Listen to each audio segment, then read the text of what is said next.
যাকে কাছের থেকে দেখলে ভাগ্য খোলে, দেখলে গাছ দূরের থেকে দেখতে ছিল আল্লাহ রসুলকে, মন ভরতে ছিল না, দোয়া করছেন মালিক দূরের থেকে দেখি মন ভরে না, একটু কি কাছে আসার অনুমতি দেওয়া যায় না? তোমার বন্ধুকে একটু কাছের থেকে দেখবো। মানুষের মতো হাঁটতে হাঁটতে আল্লাহ রসুলের মাথার সামনে আইসা দাঁড়ায় গেছেন, মন পড়ে আল্লাহর রসুলকে দেখছেন, আবার জায়গায় চলে গেছেন। ঘুমের থেকে উঠছেন তো জাবের রাদিয়াল্লাহু তাআলা আনহু বলতেছে, ইয়া রাসূলুল্লাহ দেখলাম তো দেখলাম কি? বলে কি দেখছিস? বলে ওই গাছ মানুষের মতো হাঁটতে হাঁটতে আসছে, আপনার মাথার কাছে দাঁড়ায়া আবার মানুষের মতো হাঁটতে হাঁটতে চলে গেছে। তো আল্লাহ রসুল বলছে ও দূরের থেকে দেখতে ছিল, মন ভরতে ছিল না, তো হাত উঠায় দিছে, মালিক এত কাছে বন্ধু আসলো, আপনার বন্ধু আসলো, আমি দূরের থেকে দেখা মন ভরে না, একটু কি অনুমতি আমাকে দেওয়া যায় না যে আমি একটু মাথার কাছে দাঁড়ায় দেখবো, নিজের মনটাকে ভরবো? হায় হায় হায়, যাকে দেখা উঠ সেজদা করে উঠ, আল্লাহ রসুলের সামনে উঠ সেজদা করতেছিলেন, উঠ। সাহাবা বলছে, ইয়া রাসূলুল্লাহ নাহনু আহাক্কু বিহা, উঠ যদি আপনাকে সেজদা করতে পারে তাহলে তো আমরা বড় অধিকার রাখি। তো আল্লাহর রাসূল বলছে, লাউ আমারতু আহাদান আন ইয়াসজুদা লি আহাদিন লা আমারতু নিসা আন ইয়াসজুদনা লি আজওয়াজিহিন্না, কোন মানুষকে যদি আল্লাহ ব্যতীত কারো সেজদার বৈধতা থাকতো তাইলে আমি স্ত্রীকে বলতাম সে যেন স্বামীর পায়ে ডেলি সেজদা করে। না না, উঠ করছে বিদায় তোমরা করতে পারবে তা হবে না, তোমাদের সেজদা একমাত্র আল্লাহর জন্য হবে। হায় আমি কতটুকু বুঝাবো আর। হালিমা সাদিয়া যখন উঠছেন আল্লাহর রসুলকে গাদার উপরে নিয়া, তো যাইতেছিলেন নিজের এলাকার দিকে, গাদা ঘুরা গেছে বাইতুল্লাহর দিকে, ঘুরা এক সেজদা লম্বা, দ্বিতীয় সেজদা আরো লম্বা, তৃতীয় সেজদা আরো লম্বা। গাদাকে জিজ্ঞাসা করছে হালিমা, আরে এত লম্বা লম্বা সেজদা, সবাই চলে যেতেছে, আমি যাব না। আমি সেজদা দিব না তো দিব না কেন? আমি সেজদা ওই আল্লাহকে দিব না তো দিব না কেন যে আল্লাহ দুজাহানের বাদশার জন্য আমার পিঠকে নির্বাচিত করছে। আমি সেজদা দিব না তো দিব কে? ওই মুহাম্মাদুর রাসূলুল্লাহ। ও যুবক, তোমার পায়ে হাত রেখা বুঝাইতেছে, আসো, জীবনটাও ছোট, অস্তিত্বটাও ছোট। আল্লাহ মুকুট দিচ্ছেন হাজারো, সম্পর্ক গুলাই এক একটা মুকুট, আর উদ্দেশ্য মালিককে পাওয়া, আর পাওয়ার জন্য সহজ পদ্ধতি মুহাম্মাদুর রাসূলুল্লাহ। একটা ক্যারিয়ার ধরেই বসে থাকেন, একটা। আমি প্রমাণ দেখাইতেছি। আপনারা ইয়ামান যান নাই, আপনার ওয়াইস কুরনির নাম জানেন, ওয়াইস কারনি এটার নাম জানেন, ঠিক না? কিন্তু আপনারা করণ চিনেন না।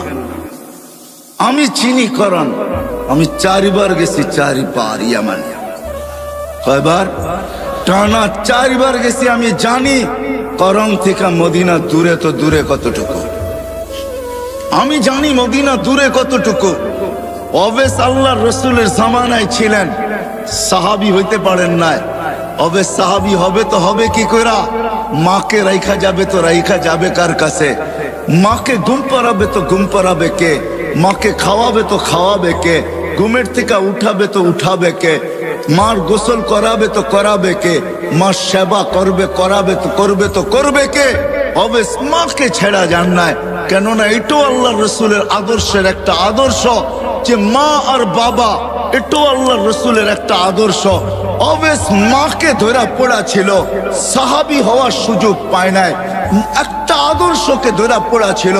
বিদায় আল্লাহ অবেসকে চমকাইছে এতটুকু, বলছে বন্ধু অবেস সাহাবী হইতে পারে নাই, কিন্তু আমি আপনাকে বলতেছি বইলা যান, যে অবেসকে পাবে সে যেন আপনার উম্মতের জন্য অবেসের হাত দুটা উঠাইতে বলে, কেননা অবেস হাত উঠাইতে দেরি, আমরা কবুল করতে দেরি করি না। কেননা অবেস আপনার একটা আদর্শ নিয়ে পড়া আছে, মা মা মা, মাকে ছেড়া যাব তো যাব কি করে? একদিকে সাহাবিয়ার টানতেছে, একদিকে আল্লাহর রসুলের দিদার টানতেছে, একদিকে সাহাবী হওয়ার কি সৌভাগ্যকে নেওয়া টানতেছে, আরেকদিকে বলতেছে মা নবীর আদর্শ রেখা যাইতো যাই কি করা, সাহাবী হইতে পারেন না। আল্লাহর রাসূল বলছে, ওমর কেউ পাবে না কিন্তু তুমি পাবে, আলী কেউ পাক আর না পাক তোমরা দুইজনে পাবে। যখনই অবেশকে পাবে তো বলবে আমাদের জন্য যেন হাত উঠায়া দেয়, আমার উম্মতের জন্য যে হাত উঠায়া দেয়, আর তোমাদের জন্য দোয়া করায় নিবে। আর রাখো আমার এই জুব্বা, অবেশকে পাইলে আমার জুব্বা অবেশকে পড়ায়া দিবে। এক আদর্শ নিয়েছিলেন। চলেন, এটা এত আশ্চর্যজনক না। আশ্চর্যজনক তো সামনেরটা। অবেশকে যেদিন মার সেবার বদলা দিবে আল্লাহ, জান্নাতের গেটে দাঁড় করায় দিবে। অবেশ যখন জান্নাতে ঢুকতে থাকবে তো আল্লাহ থামায়া দিবে আর বলবে, অবেশ আজকে জান্নাতি দোজখী সবাইকে আমি দেখাইতে চাই, তুমি যে আমার নবীর একটা আদর্শ নিয়ে পড়া ছিলা, সাহাবী হইতে পারো নাই, তাবেই হইছো, ওই মার সেবার বদলা আজকে জান্নাত জাহান্নাম সবাইকে দেখাবো। কি দেখাবেন? তো আল্লাহ ঘোষণা দেয়, অবেশ জাহান্নামে যার উপরে তুমি আঙ্গুল উঠাবে, তোমার আঙ্গুলের ইশারায় তাকে আমি জান্নাতে দিব। অবেশ আঙ্গুল উঠাইতে থাকবে, কাতারে কাতার জান্নাতে যাইতে থাকবে। আল্লাহর রাসূল আরবের এক কবিলার নাম নিছেন যে এই কবিলার সমপরিমাণ লোক জান্নাতে যাবে। কসম খোদার, আল্লাহর রাসূলের একটা ক্যারিয়ার ধরা পড়া থাকে, একটা আদর্শ ধরা পড়া থাকে, একটা আদর্শ, একটা ক্যারিয়ার, একটা লাইফ স্টাইল নিয়ে পড়া থাকো যুবক। কসম খোদার, এটা তোমাকে জান্নাতে নিবেই নিবে, নিবেই নিবে, নিবেই নিবে।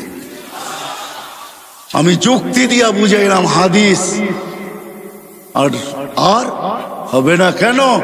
আল্লাহর রাসূল এই উম্মতের জন্য হারিসুল, লাকাদ জাআকুম রাসূলুম মিন আনফুসিকুম আসিসুন আলাইহি মা আনিতুম হারিসুম বিল মুমিনিনা রাউফুর রহিম।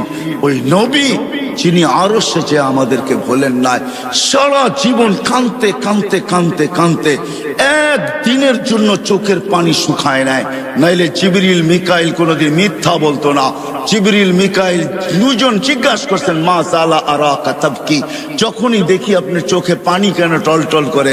বলছে, যেদিন থেকে জান্নাত জাহান্নাম দেখা আসছি ওদিন থেকে চোখের পানি থামে না। যে সারা জীবন চোখের পানি ঝরাইছেন, মৃত্যু লগ্নে যখন যাইতেছেন তখনও চোখের পানি ঝরতে ছিল। জিবরিল আলাইহিস সালাম জিজ্ঞাসা করছেন, আনতা ইলা রাফিক আতাবকি আনতা ইলা রাফিকিল আলা আল্লাহু ইয়ান্তাযিরুক, এখনো কাঁদেন? আল্লাহ আপনার অপেক্ষায় অপেক্ষমান। উপর জগতে খুশির বন্যা চলতেছে, এখন বন্ধু বন্ধুর সাথে আইসা মিলবে, এই জন্য সমগ্র জগতে খুশির হুল্লোড় চলতেছে। আর আপনার চোখে পানি কেন? আপনি তো এখন আল্লাহর সান্নিধ্যে যাবেন, আপনার জন্য ঊর্ধ্ব জগতে খুশির বন্যা বইতেছে। সমগ্র জগৎকে সাজানো হয়েছে আজকে বন্ধু বন্ধুর সাথে চিরদিনের জন্য সাক্ষাৎ করায়। আপনার চোখে পানি কেন? বলছে জিবরিল, ফামান লিবাদিলি উম্মতি, এক প্রশ্ন এখনো বাকি, আমার পরে উম্মতকে দেখা রাখবে কে? নারায়ণগঞ্জের মানুষ এখানেই শেষ না, কবর থেকে কানতে কানতে উঠবে, ওয়াহুয়া ইয়াকুম ওয়া ইয়াবকি ওয়া ইয়াকুল জিবরিল আইনা উম্মতি, উঠবে আর কাঁদবে আর বলবে আমার উম্মত কোথায়, আমার উম্মত কেন রিসিপশনে আসে না? যখন মাকামে মাহমুদে নিয়ে যাওয়ার জন্য উঠানো হবে, মাকামে মাহমুদে যায় ও হাত রাইখা বলবে বসবো না। আল্লাহ বলবেন কেন বসবেন না? বলে আমার উম্মতকে, পিপাসিত উম্মতকে আমি বসলে পানি পান করাবে তো কে করাবে? আমি তো দুনিয়াতে বইলা আসছি মাওয়াইদুকুমুল হাউজ, উম্মতকে কানে কানে বইলা আসছি সাক্ষাৎ হাউজে কাউসারে সর্বপ্রথম হবে, আমি নিজের হাতে তোমাদেরকে পান করাবো। ঠোঁট উম্মতের হবে, হাত আমার হবে, আমি লাগায়া পান করাবো আর বলবো লা তাসমান বাদাহা আবাদা, আর কোনোদিন পিপাসা তোর কাছে আসবে না।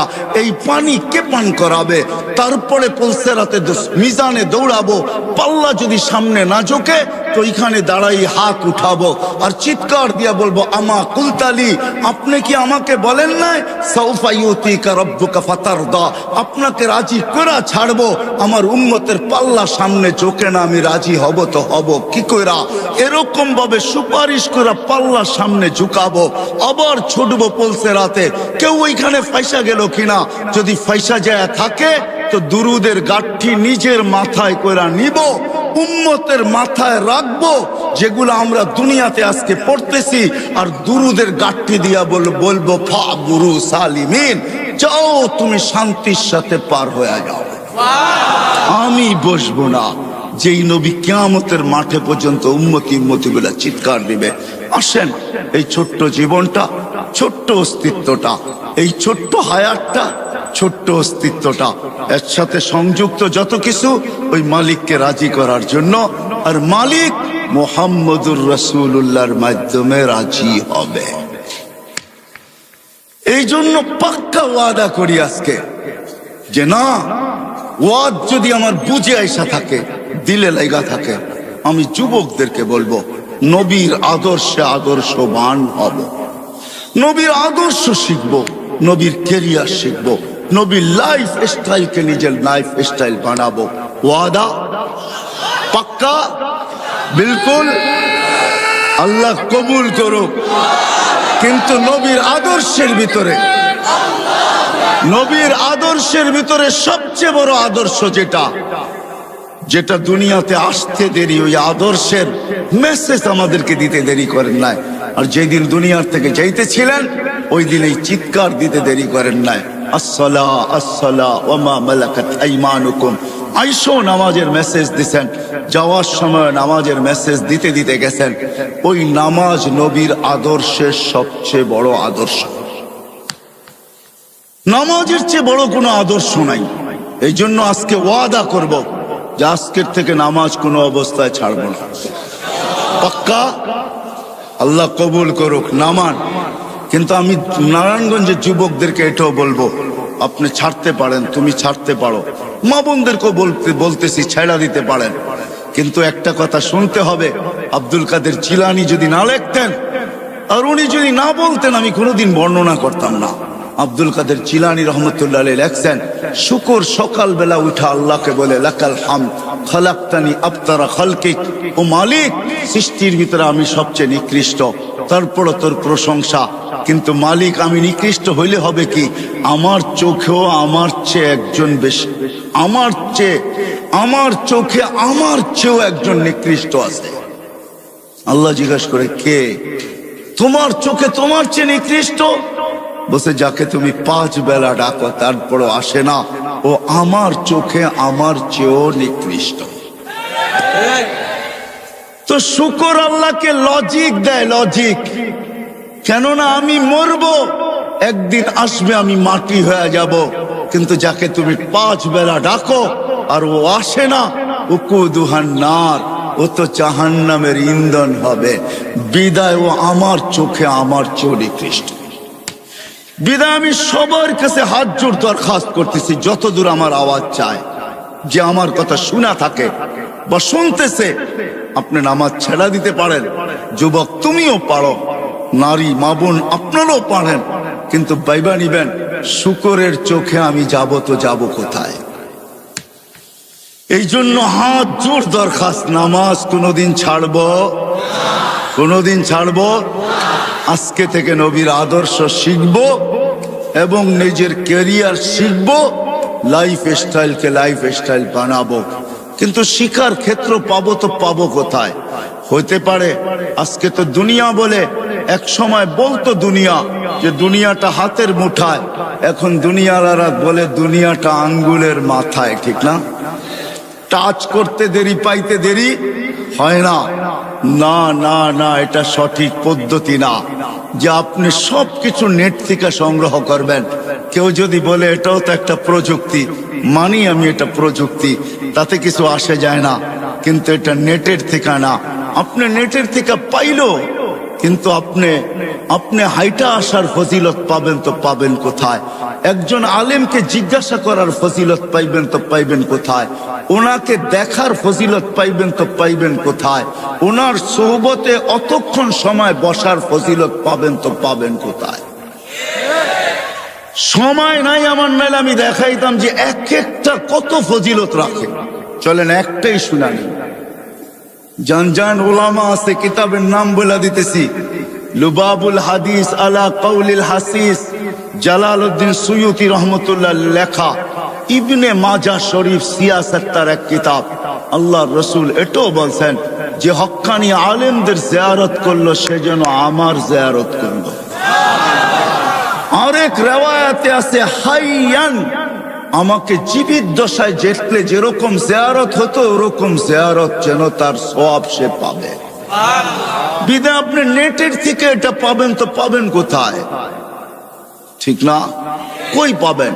এই জন্য শেষ কথা, আসেন এতগুলা মসজিদের উলামায়ে কেরাম আপনাদেরকে জমা করছেন আর সবাই হক্কানি আলেম, এদের কাছ থেকে নবীর জিন্দেগি শিখি, লাইফ স্টাইল শিখি, আল্লাহকে রাজি করি, মনের আশা আল্লাহ পুরা করবে, এটা আল্লাহর ওয়াদা। কেননা আল্লাহ ওইখানে যদি পুরা করে, মা তাস্তাহি বলছেন আল্লাহ কোরআনে, মা তাস্তাহি আনফুসুকুম, মনটা এইখানেও যেরকম ওইখানে ওরকমই থাকবে। বোঝা গেল মনের আশা আল্লাহ পুরা করবে। আল্লাহ আমাদের সবাইকে আমল করার তৌফিক দান করেন।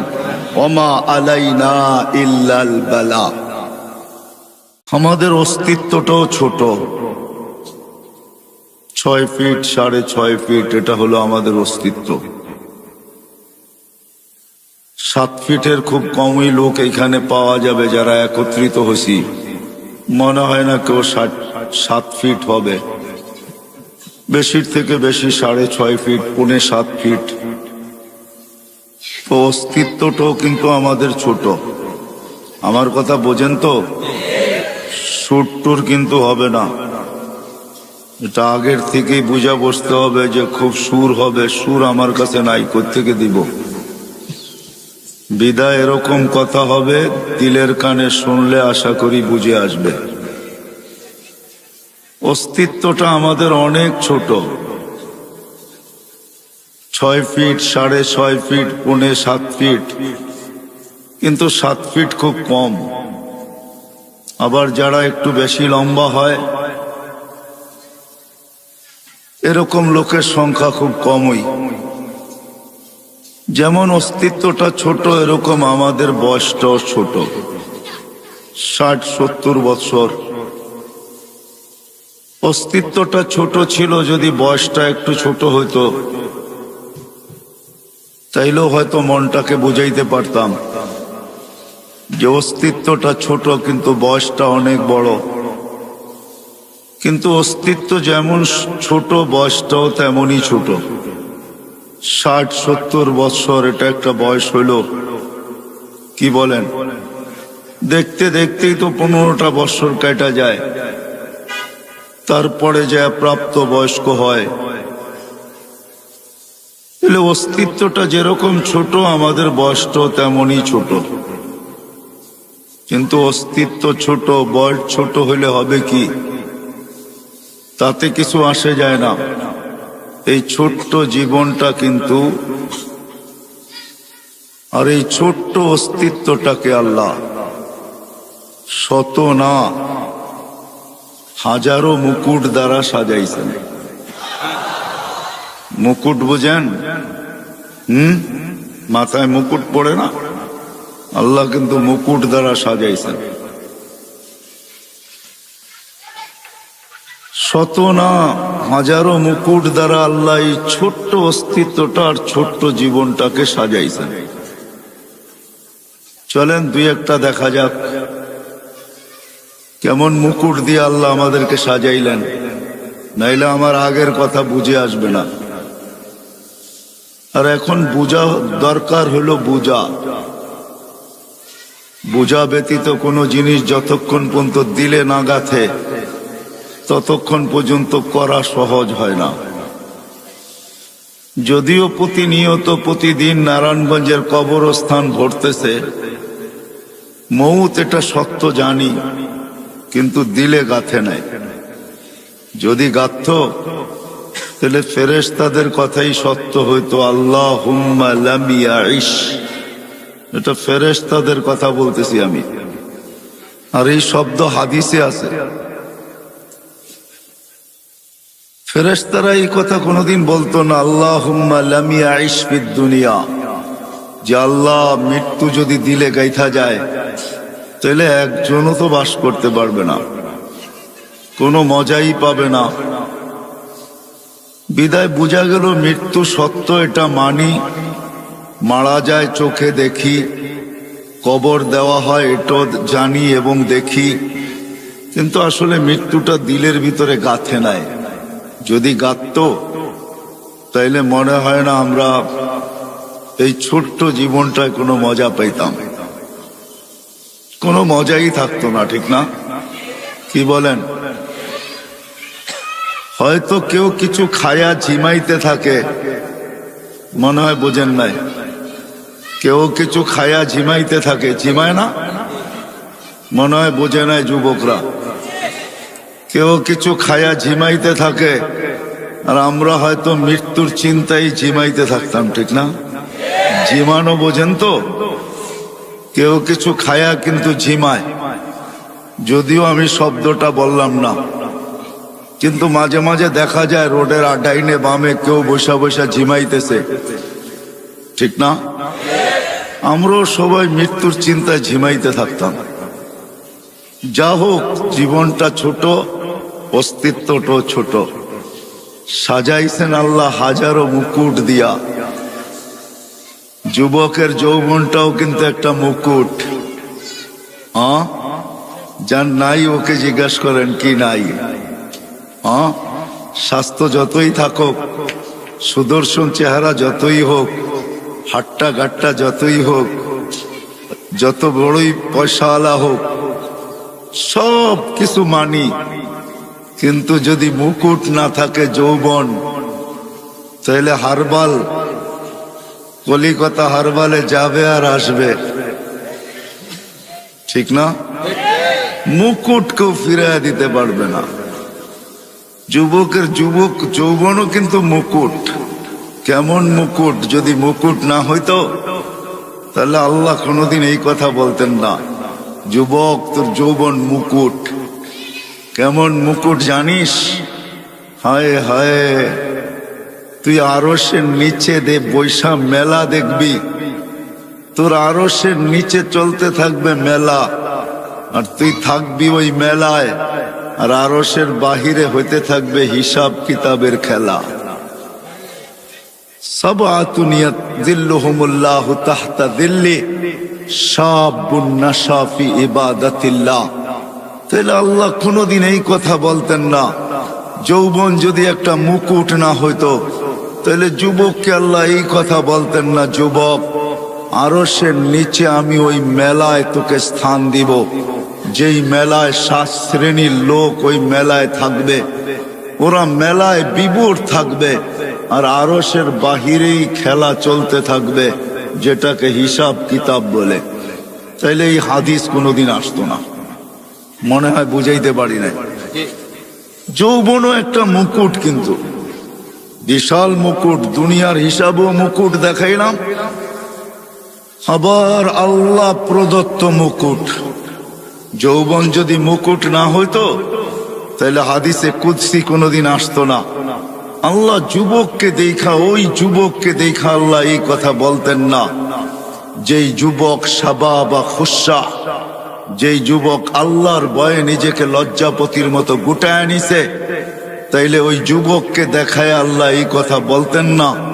ফেরেশতাদেরকে এই কথা কোনো দিনও শুনাইতেন না, ইন্নী উবাহি বিহিল মালাইকা, ও ফেরেশতারা, আমি এই যুবককে নিয়ে তোমাদের উপরে গৌরব করি।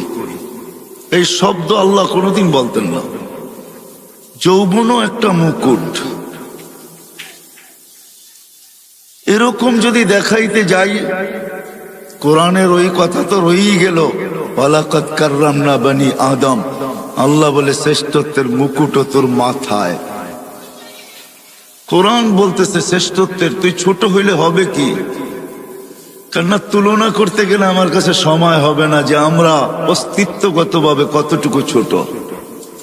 জিবরিল আলাইহিস সালামের সাথে তুলনা চলবে না আমাদের, কেননা ফাইদা রাসুহু ফাওকা সাবঈ সামাওয়াত, উনার মাথা 7 আকাশের উপরে, রিজলুহু তাহতাস সারা, পাও 7 জমিনের নিচে, সিত্তুমিয়াতু জানা, 600 ডানা, লাউ কাশাফা জানাহাই লাগাত্তাল মাশরিক ওয়াল মাগরিব, 2 ডানা প্রসারিত করলে 2 সীমান্ত ঢেকা যায়। ওটার সামনে তো আপনার আমার কোনো তুলনাই নাই। বিধায় ওনাকে দিয়ে আমাদেরকে তুলনা করলে চলবে না। কোনো পার্সেন্টেজ নাই। জমিনেরটা দিয়ে আমাদেরকে তুলনা করতে হবে। জমিনেরটা দিয়ে তুলনা করতেও যদি যাই তাহলে পাওয়া যায় সুলাইমান আলাইহিস সালামের দাওয়াতে যে মাছ আসছিল সর্বপ্রথম, উনি জমিনের প্রাণীকে একবেলা খাওয়াইতে চেয়েছিলেন, অনুমতি আল্লাহ দিয়া দিছিলেন। উনি 6 মাস বৎসর বড় পাকায়া যখন রেডি করছেন, আল্লাহকে বলছেন মেহমান পাঠান। আল্লাহ বলছে জল না স্থল? বলছে জল আগে পাঠান, স্থলের মানুষগুলা তো বাড়ির মানুষই, ওরা পরে খাবে না। তো আল্লাহ জলের থেকে একটা মাছ পাঠায়া দিছিলেন শুনছিলাম। মাছ এসা সালাম দিয়া বলছে আল্লাহর নবী আজকে তো আপনারই মেহমান। বলে বিলকুল। বলে খাওয়া রেডি? বলে বিলকুল রেডি। তো খাইতে শুরু করছেন, যা পাকাইছেন 1 বছর পর্যন্ত জিন ইনসান দিয়া সব খাইছেন। যেই পাতিল দিয়া পাকাইছেন ওগুলা খাইছেন, যত বর্তন সর্তন পেয়ালা শেয়ালা যত চামচ চুমচ সব খাইছেন, এমনকি চাটাই পর্যন্ত খায়া ফেলছেন। সব খায়া যেমন পাকানের আগে পরিষ্কার ছিল এমন পরিষ্কার করে দিছেন। তো সুলাইমান আলাইহিস সালাম বলতেছিলেন এমন পেটুক তো দেখি নাই। তো বলছে আল্লাহর নবী মেহমানকে এরকম ভাষায় বলা উচিত না, অন্য কেউ যদি বলতো তো মেনা নিতাম, কিন্তু আপনি আল্লাহর নবী হইয়া এরকম বললেন, তো বললেন কি কইরা? বিদায় আপনি যখন খোঁচা মাইরাই দিলেন তো আমি সত্য বলতে বাধ্য হইলাম। আল্লাহ আমাকে ডেলি এরকম 3 লোকমা দেয়, আপনি তো 1 লোকমা দিলেন, বাকি 2 লোকমার জায়গা এখনো খালি আছে। তাকে দিয়েও কিন্তু আমরা তুলনা করলে হবে না। একটা হাতি দিয়েও যদি তুলনা করি তার তুলনায় আমরা বহুত ছোট, ঠিক না? বিদায় অস্তিত্বটা আমাদের ছোট, কিন্তু অস্তিত্বটা ছোট, আবার বয়সটাও কিন্তু ছোট। অস্তিত্ব ছোট, কসম খোদার আমাদের বয়সটাও ছোট। কিন্তু হইলে কি হবে? এই অস্তিত্ব আর বয়সের উপরে হাজারো মুকুট লাগানো আছে, মুকুট। গণাইতে গেলে বা দেখাইতে গেলে সারাটা রাত্র কেন জীবনটা চলে যাবে। যদিও আমরা এগুলাকে কখনো অ্যানালাইসিস করি না, ভাবি না, চিন্তা করি না যে আমার অস্তিত্বটা কত বড়, আমার অস্তিত্ব এবং আমার এই ছোট্ট বয়সটা। আর এই যে হাজারো মুকুট দিয়ে আল্লাহ আমাকে সাজাইলেন, এটা দিলেন তো দিলেন কেন? কি জন্য দিলেন আল্লাহ? এই কথা কিন্তু আমরা ভাবি খুব কম লোকই। মনে হয় না এই মজলিসে একজনও পাওয়া যাবে না। আমি মুকুট দেখাইলে অনেক দেখানো যাবে, সবগুলোই কিন্তু এক একটা মুকুট, বিশাল বিশাল মুকুট। সৃষ্টির ভিতরে শ্রেষ্ঠত্ব দিলেন আপনাকে, এটাও একটা মুকুট। কুদরতি হাত দিয়া তৈরি করলেন, এটাও একটা মুকুট। না মুকুট না? 9 মাস সময় নিয়ে 10 মাস সময় নিয়ে তৈরি করলেন। আয় আমি তো বলতে বাধ্য, আল্লাহ আল্লাহ সবচেয়ে বড় ম্যাজিক। আল্লাহ ম্যাজিশিয়ান। আল্লাহ সবচেয়ে বড় ম্যাজিক হলো আপনি আর আমি। মানুষের চেয়ে বড় কোনো ম্যাজিক নাই। ছোট্ট একটা উদাহরণ দিলে বুঝে আসবে কিনা জানি না। যদি এই ময়দান কেন, বাংলাদেশের বিশাল থেকে বিশাল ময়দান যদি নেওয়া হয় আর সমগ্র দুনিয়ার চোখের ডাক্তারদের যদি ডাকা হয় আর সবার সামনে যদি একটা ছোট্ট প্রশ্ন রাখা হয় যে 100 বৎসর আপনাদের গবেষণা চলতেছে ছোট্ট একটা চোখ নিয়া, আপনি গবেষণায় কতটুকু অগ্রসর হইলেন আর কতটুকু অগ্রসর হওয়া বাকি আছে, তাইলে কসম খোদা সারা দুনিয়ার ডাক্তার এই কথা বলবে। সারা দুনিয়ার ডাক্তার এই কথা বলবে যে গবেষণা করতেছি এটা জানি, কিন্তু কতটুকু পৌঁছতে পারলাম আর কতটুকু বাকি আছে, সারা দুনিয়ার ডাক্তার বলবে এটা আমাদের জানা নাই। যে আল্লাহ ছোট্ট একটা চোখে এরকম ম্যাজিক ফিট করতে পারে, ওই আল্লাহ কিরকম?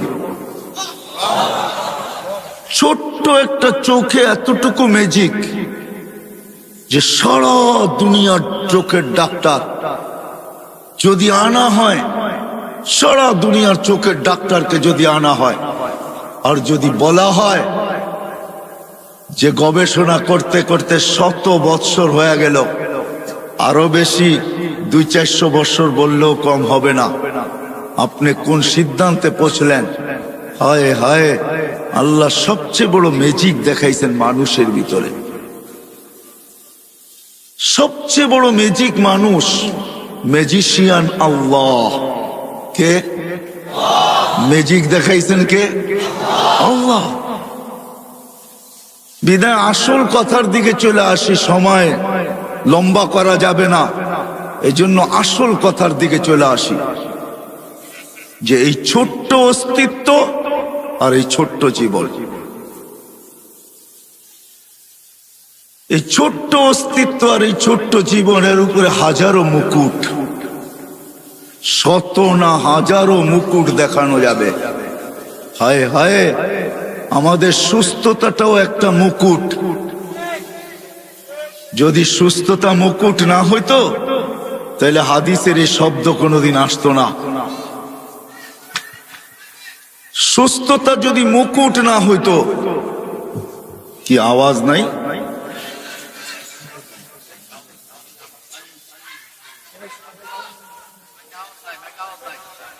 সুস্থতা যদি মুকুট না হইতো, সুস্থতা একটা মুকুট। আরে আজিজও, আওয়াজ হবে কোত্থেকে? নিয়ে আসছেন লিপ টাচ। এটা লিপ টাচ, এটা মুখের সাথে লাগায়া বললে আওয়াজ যাবে, ডাইনে বামে গেলে এটা আওয়াজ যাবে না। এটা বানানো হয়েছে সিঙ্গারদের জন্য, সিঙ্গার, বক্তাদের জন্য এটা বানানো হয় নাই।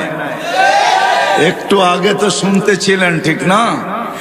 কেননা মুখের সামনে নিয়ে বলতে থাকলে খুব ভালো শুনবেন। এটার নামই হইল লিপ টাচ। ঠোঁটের সাথে লাগায়া বলতে হবে। আমরা সিঙ্গার না, আমরা সিঙ্গারের অপেক্ষায় আছি যে আল্লাহ জান্নাতে সুপার সিঙ্গার দেখাবে, ওটার অপেক্ষায় আছি। আমরা সিঙ্গার না। নিয়েই তো আসছেন লিপ টাচ, কানেরটা নিয়ে আসেন, আওয়াজ শুনবেন। ডাইনে গেলে বামে গেলে এটা আওয়াজ টানে না। বিদায় কথা আর 15 মিনিট হবে, শুধু আপনাদের মাইকের দুর্বলতার কারণে। এটা ওলামায়ে কেরাম ভাইবা নিয়ে আসে না, বাবে সব বক্তা ঠোঁটে লাগায়া বলবে, এরকম অভ্যাস আমার নাই। আমি তো ডাইনেও দেখবো, বামেও দেখবো, তারপরে বলবো। বিদায় কথা শেষ হয়ে গেছে পড়ায়। বিদায় কানেরটা হইলে হয়তো বলা যেত, কিন্তু ডাইনে বামে দেখতেই হবে। মানুষ অভ্যাসের দাস, একটা প্রবাদ বাক্য আছে। আবার এটাও আছে, অভ্যাস মানুষের দাস, এটাও একটা প্রবাদ বাক্য আছে। বিদায় এই জিনিসটা হলো লিপ টাচ। এখন শোনা যায়? এখন শোনা যাবে। যা হোক, কথার শেষ জায়গায় চলে আসছি আমি। এই ছোট্ট অস্তিত্বটা আর এই ছোট্ট জীবনটা আর এই শত না হাজারো মুকুটের উপরে 2-4টেই দেখাইলাম। যুবকের যৌবন মুকুট, সুন্দরীর সৌন্দর্য মুকুট। আমাদের প্রত্যেক ব্যক্তির কাছে যা আছে প্রত্যেকটাই এক একটা মুকুট। সব কিছু দিছেন একমাত্র আল্লাহকে রাজি করার জন্য, আল্লাহকে পাওয়ার জন্য, আল্লাহকে খুশি করার জন্য, আল্লাহকে সঙ্গে নেওয়ার জন্য, আল্লাহকে পক্ষে নেওয়ার জন্য। যদি আল্লাহকে রাজি না করতে পারলাম, সঙ্গে না নিতে পারলাম, খুশি না করতে পারলাম, আল্লাহকে না পাইলাম, তাইলে কিন্তু যেইখান থেকে আমাদের যাত্রা কিন্তু জান্নাত থেকে। মানুষের যাত্রা জান্নাত থেকে, আবার মানুষের গন্তব্য কিন্তু জান্নাত। যদি গন্তব্য আমাদের জান্নাত না হইতো, তাহলে বিশেষ করে আল্লাহ মানুষের মনগুলা স্বর্গের আশা দ্বারা কোনোদিন ভরতেন না। মানুষ যেমনই হোক, আরো ছোট নিয়ে আসেন, মানুষের আশা যেমনই হোক, মানুষের আশা যেমনই হোক, মানুষ যত গুনাহগারই হোক, মানুষ যতই আল্লাহর থেকে দূরে হোক, সবার দিলের ভিতরে কিন্তু জান্নাতের আশা আছে।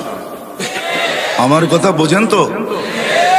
সবার দিলে জান্নাতের আশা। কেননা আমাদের গন্তব্য, আমাদের যাত্রাও কিন্তু জান্নাত থেকে।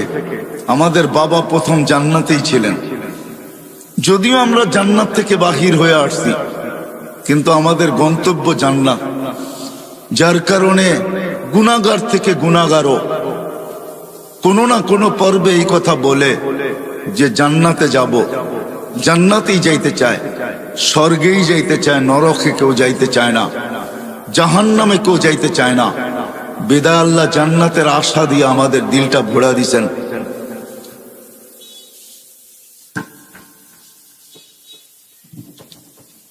জান্নাতের আশা দিয়ে আল্লাহ আমাদের দিলটাকে ভরা দিছেন।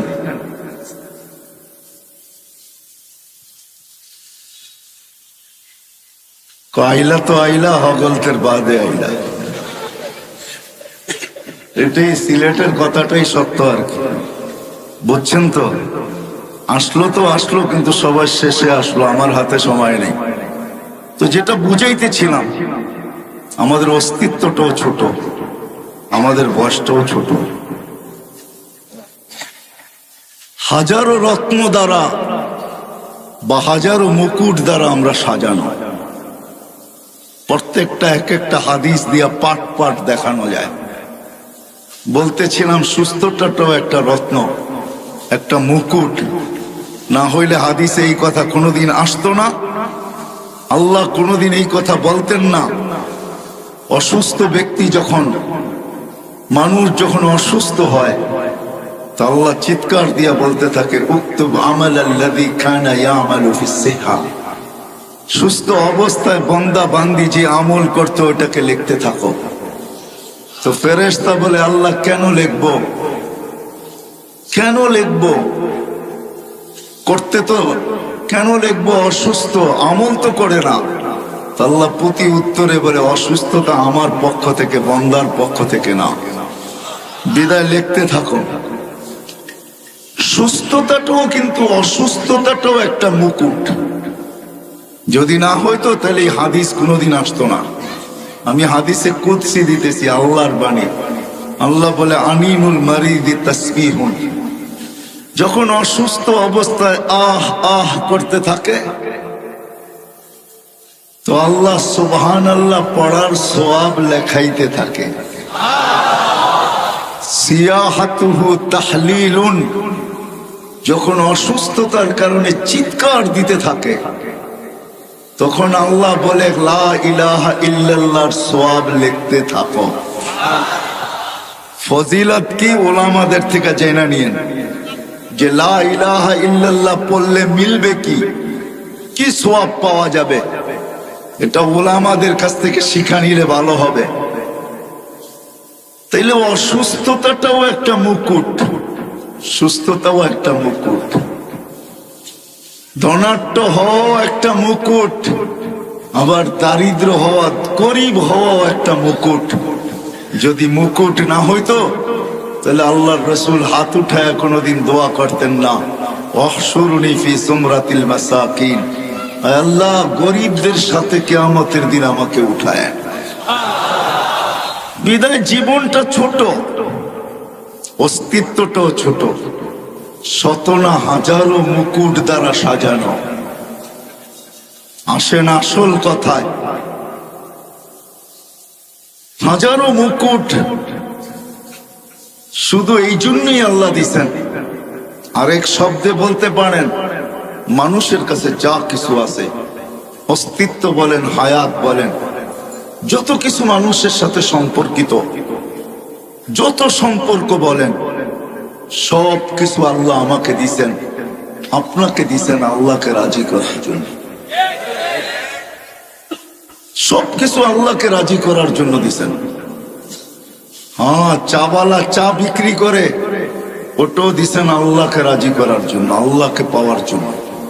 নাইলে এই হাদিস কোনোদিন আসতো না। ও চায়ের ব্যবসায়ী, ছোট ব্যবসায়ী, ক্ষুদ্র ব্যবসায়ী, কিন্তু হাদিস আছে ইয়াহশুরু মান নাবিয়্যিন ওয়াস সিদ্দিকিন ওয়াস শুহাদা। ও যদি আল্লাহকে পাওয়া যায়, কিছু গাড়ির বহরে যুক্ত হইলে মন খুব প্রফুল্ল হয়, ঠিক না? মনে হয় বোঝেন নাই, ইঙ্গিত বোঝেন? কিছু গাড়ির বহরে যদি নিজের গাড়িটা যুক্ত করা যায় তাহলে খুব ভাব আসে, ভাব, ঠিক না? ওই চাওয়ালাও যদি আল্লাহকে রাজি করতে পারে তাহলে কিয়ামতের দিন আল্লাহর রসুলের পাশে দাঁড়াবে 500। নবীদের পাশে দাঁড়াবে, ভাবেন ওর ভাবটা কিরকম হবে। আমি শব্দ চেঞ্জ করে দিলাম, হয়তো আপনারা বুঝতেছিলেন না।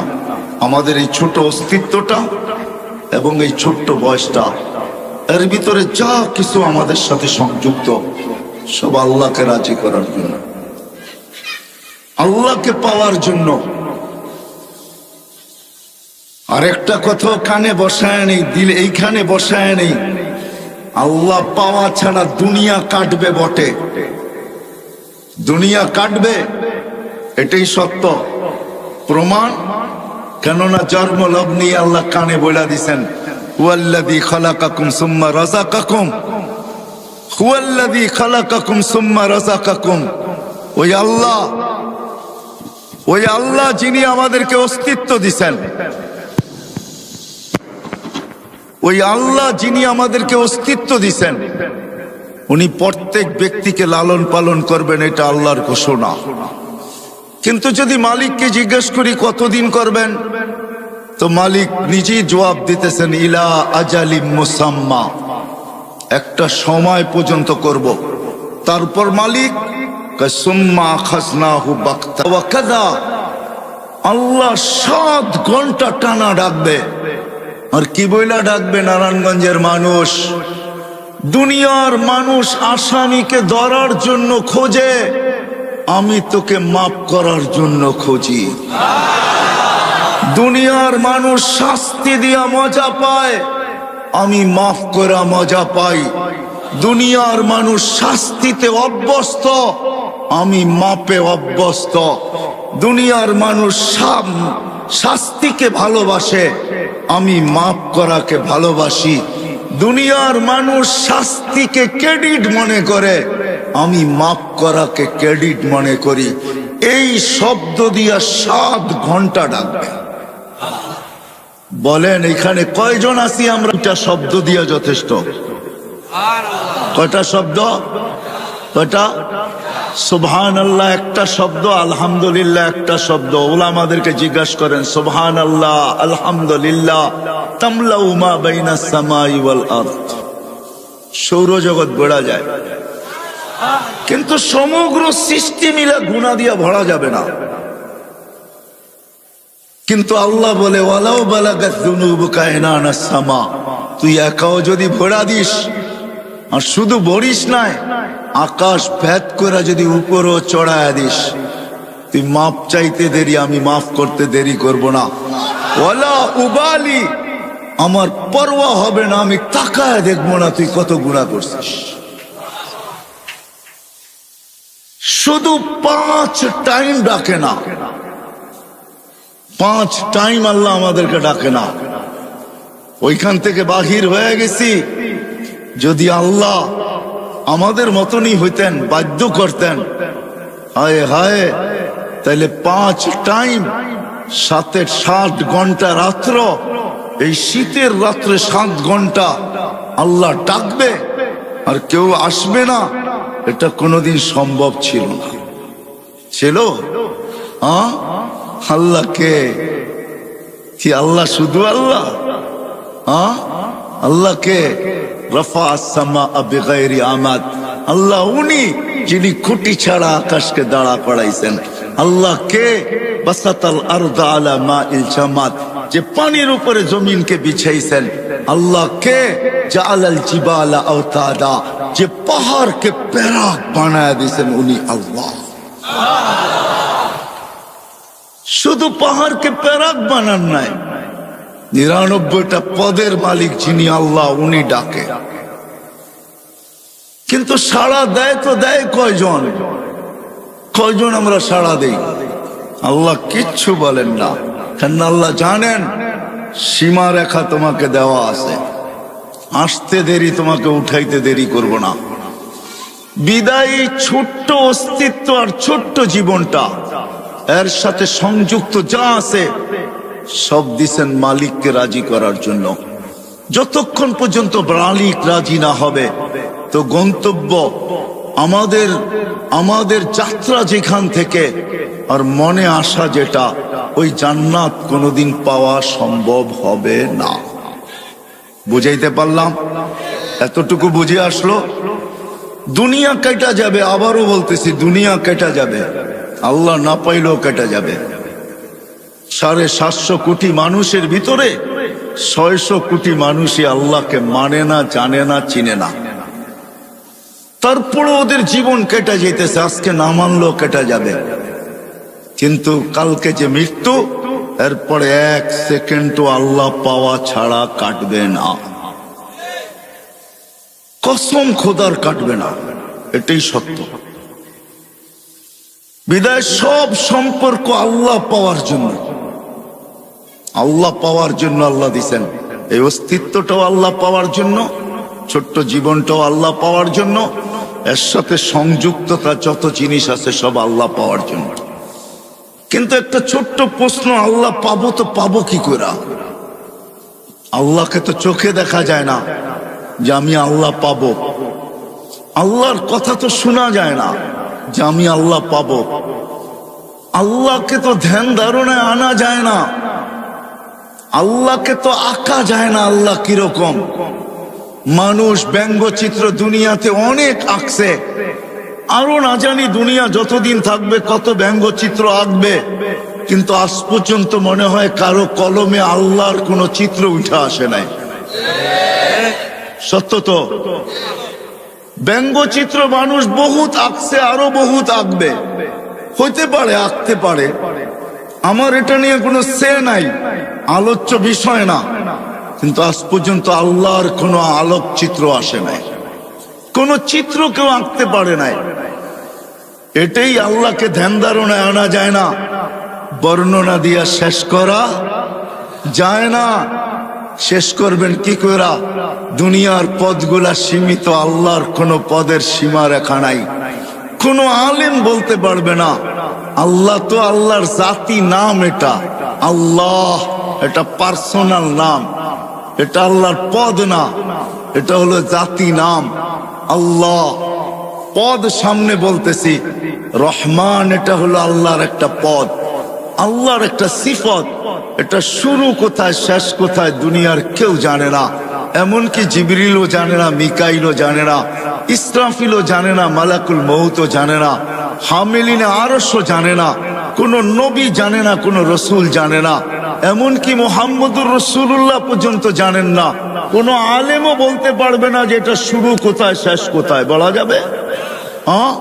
তো আল্লাহ তো একটা পদের মালিক না, রহমানও একটা পদ, রহিম, মালিক, কুদ্দুস, সালাম, মুমিন, মুহাইমিন, আজিজ, জব্বারুল মুতাকাব্বিরুল খালিকুল বারিউল মুসাব্বিরুল গফফারুল কহারুল ওয়াহাবুর রাজ্জাকুল ফাত্তাহুল আলিমুল কাবিদুল বাসিতুল খাফিদুর রাফিউল মুইজ্জুল মুযিল্লুস সামিউল বাসীরুল হাকামুল আদলুল লতীফুল খবীরুল হালিমুল আযীমুল গফুরুশ শাকুরুল আলিয়ুল কবীরুল হাফিজুল মুকিতুল হাসিবুল জলিলুল করিমুর রকিবুল মুজিবুল ওয়াসি আল হাকিমুল ওয়াদুদুল মজিদুল বাঈসুশ শাহীদুল হকুল ওয়াকিলুল কবিয়ুল মতিনুল আলিয়ুল হামিদুল মুসি আল মুবদি আল মুঈদ আল মুহয়ি আল মুমিত আল হাইয়্যু আল কাইয়্যুম আল ওয়াজিদ আল মাজিদ আল ওয়াহিদ আল আহাদ আল সামাদ আল কাদির আল মুক্তাদির আল মুকদ্দম আল মুআখ্খার আল আউয়াল ওয়াল আখির আল যাহির ওয়াল বাতিন আল ওয়ালি আল মুতাওয়ালি আল বাররুত তাওয়াবুল মুনতাকিম আল আফু আর রাউফ মালিক আল মুলক যাল জালালি ওয়াল ইকরাম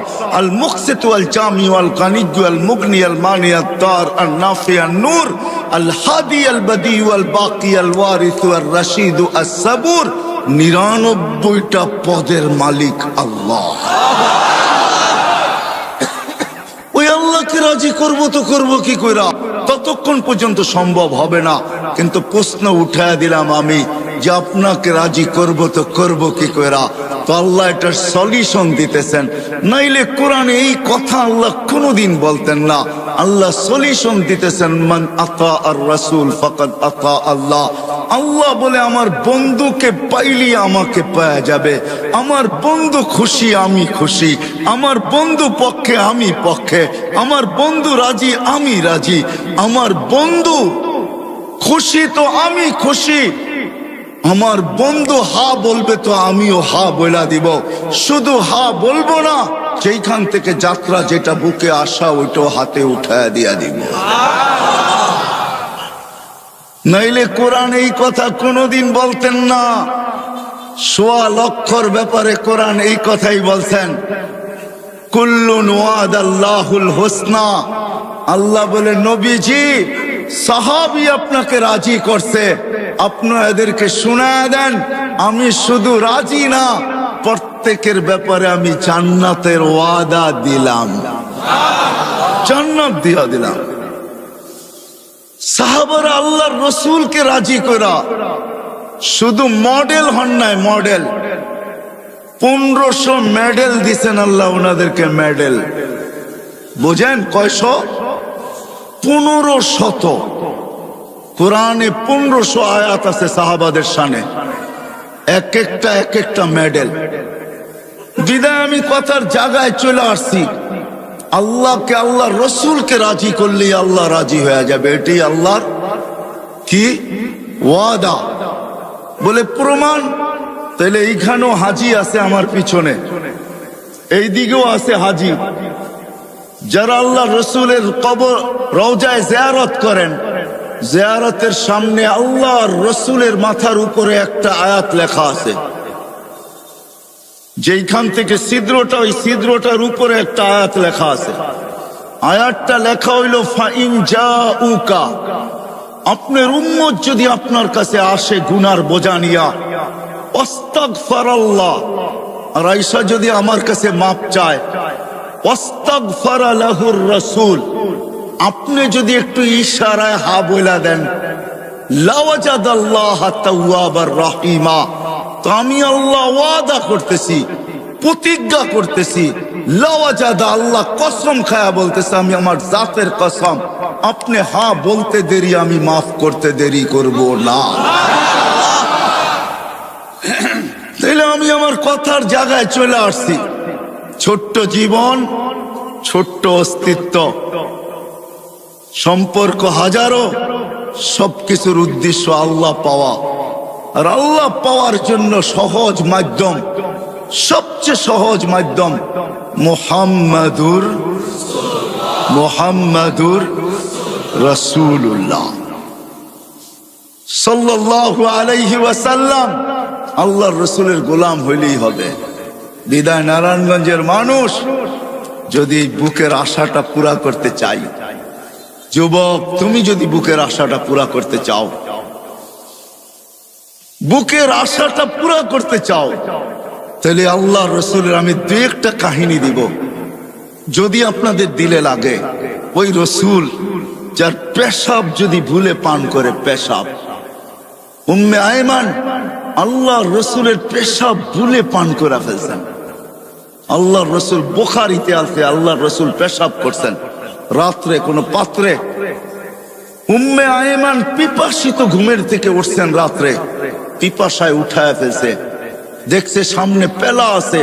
আল্লাহ রসুলের কি তো দাসী ছিল উম্মে আয়মান, পেলা সামনে রাখা, হাত দিয়া দেখে পানির মতো তরল, নাক নিয়া দেখে সুঘ্রাণ, মন মানতে ছিল না, পান করা পিপাসা মেটায় নিছে। সকালবেলা আল্লাহ রসুল যখন ঘুমের থেকে উঠছেন, তো বলছে উম্মে আয়মান পাত্রে কিছু জিনিস আছে, বাহিরে নিক্ষেপ করো। তো বলে ইয়া রাসূল আল্লাহ, ওটা রাত্রেই করে দিছি। তো বলছে করছিস তো করছিস কোথায়, কোথায় করছিস? বলে ইয়া রাসূল আল্লাহ, পিপাসার তাড়নায় ঘুমের থেকে উঠে গেছি, হাতের নাগালি ছিল এটা, পানিও তরলও দেখলাম, নাক লাগায় দেখলাম এরকম সুঘ্রাণ আর কিছু হয় না, আর মনকেও মানাইতে পারি নাই, পান করে নিছি। তো আল্লাহ রসুল হাসি দিয়া বসে, উম্মে আয়মান যতদিন বাঁচবে খিদা তোর কাছে কোনোদিন আসবে না। কসম খোদার, উম্মে আয়মান যতদিন বাচ্চা ছিল খিদা আর তার লাগতো না। সাথে সাথে এটাও বলছেন, উম্মে আয়মানের শরীর আর জাহান্নামে যাবে না। আমি নারায়ণগঞ্জবাসীকে একটু বলতে চাই যে যার পেশাব বুলে পান করলে ক্ষুধা জীবনে আসে না, জান্নাত জাহান্নাম হারাম হয়ে যায়, ওই ব্যক্তির কেরিয়ার, ওই ব্যক্তির আদর্শ, ওই ব্যক্তির লাইফ স্টাইল হয়। যুবক, তোমাদের পায়ে হাত দিয়া বলি, কার লাইফ স্টাইল তুমি অনুকরণ করো? কার লাইফ স্টাইল? লাইফ স্টাইল অনুকরণ করো তো মুহাম্মদুর রাসূলুল্লাহ। খোদার কসম, চুল কাটা তোমাকে জান্নাতে নিয়ে যাবে, চুল কাটা। মুহাম্মদুর রাসূলুল্লাহর পোশাক তোমাকে জান্নাতে নিবে। যদি পেশাব জান্নাতে নিতে পারে তো পোশাক কেন নিবে না? আমাকে যুক্তি দেন। পেশাব যদি জান্নাতে নিতে পারে তাহলে চুল কাটা কেন নিবে না? পোশাক যদি নিতে পারে তো দাড়ি রাখা কেন নিবে না? পোশাক যদি নিতে পারে তাহলে পর্দা কেন নিবে না? পোশাক যদি নিতে পারে, পেশাব যদি নিতে পারে তাহলে মুস্কি হাসা কেন নিবে না? আমাকে যুক্তি দিয়ে বুঝান। লজিকের দুনিয়া, আমিও লজিক দিব, আপনিও লজিক দেন। আমি লজিকে বিশ্বাসী, আপনি লজিক দিবেন, দেন, আমিও